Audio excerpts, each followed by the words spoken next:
Hello everyone, welcome to STEM with Chantel. I'm Chantel and this is Ty. Hello and welcome to a Jessamine County Public Library STEM mini-series. This is STEM in Railroading.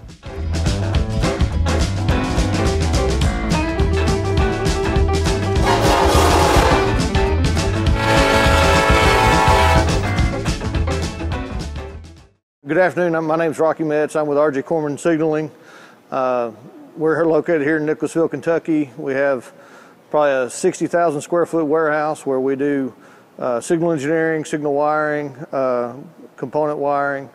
We ship that to places all over the country. We take electrical technologies, electrical engineering technologies, mechanical engineering, and incorporate all those into what we do on a day-to-day basis.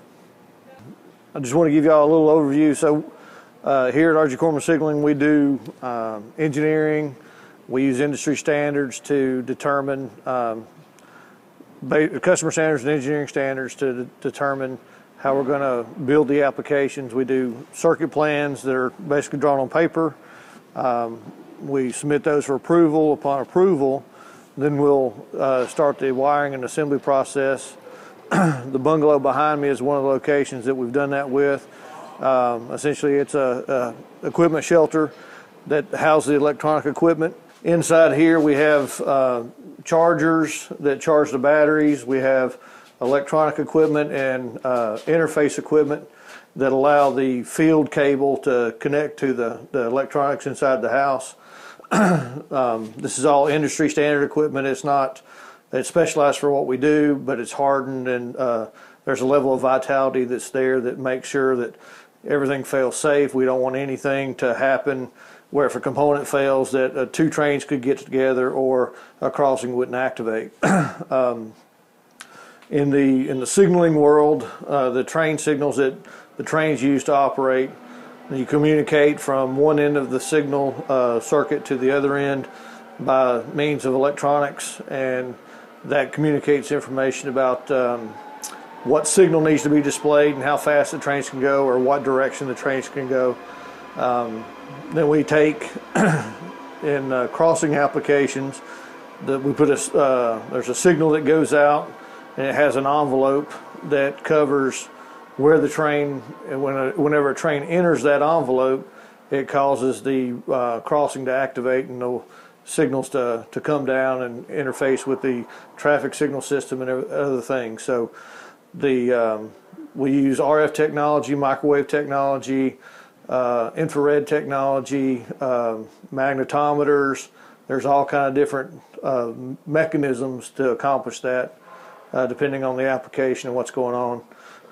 But essentially, it creates an envelope, and once that envelope is interrupted, the crossing activates, and the public is protected in that sense. We use electromagnetic relays. This is what they plug into. They're very hardy. Again, everything is fail-safe for the vitality. This equipment here, they are signal structures for crossing gates. They go along the intersection between the railroad tracks and the highway crossings. We use LED technology for the signal heads. So all these are LEDs, which provides a brighter, more consistent light than the old incandescent bulbs do. The control house that we were just in, it will actually tell the crossing gate when to activate. The gate arms will come down, lights will flash, bells will ring. Whenever the train clears the crossing and starts leaving, the gates will come back up and restore the crossing back to normal, unless there's another train coming on a different track, and then they'll continue to be activated. All right, this shelter is a solar interface case. So the equipment over here is the power distribution panel. So the solar power comes in, feeds into the power distribution panel, and that allows the rest of the equipment in this shelter to get it, but it's also tied back into the regular signal network, so it gives them an alternate source of power other than commercial power. So whenever there's a power failure or something else, this takes over. There's also a backup generator system that goes into this, so there's reliability with the train operations. This is going to go into a transit application where lot of trains very frequently, and reliability matters for commuter traffic. So.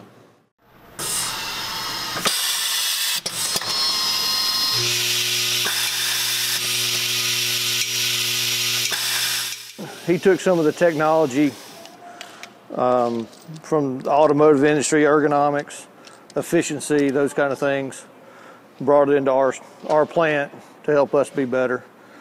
And depending on how complex the terminal board is, this can save us from hours to days on a terminal board, depending on how much is on it.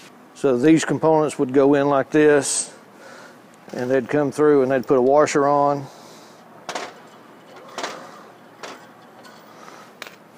And then they'd come through with the flat one,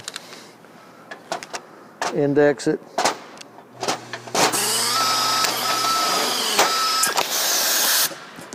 And then they would come back after they build it up with this one, index again.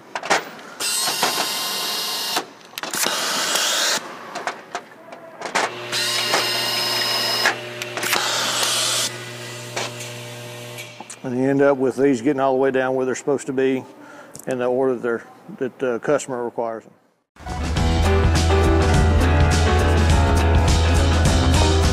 Thanks for tuning in. As always, give us a like, shoot us a comment down below, and be sure to share this video with all your friends and family.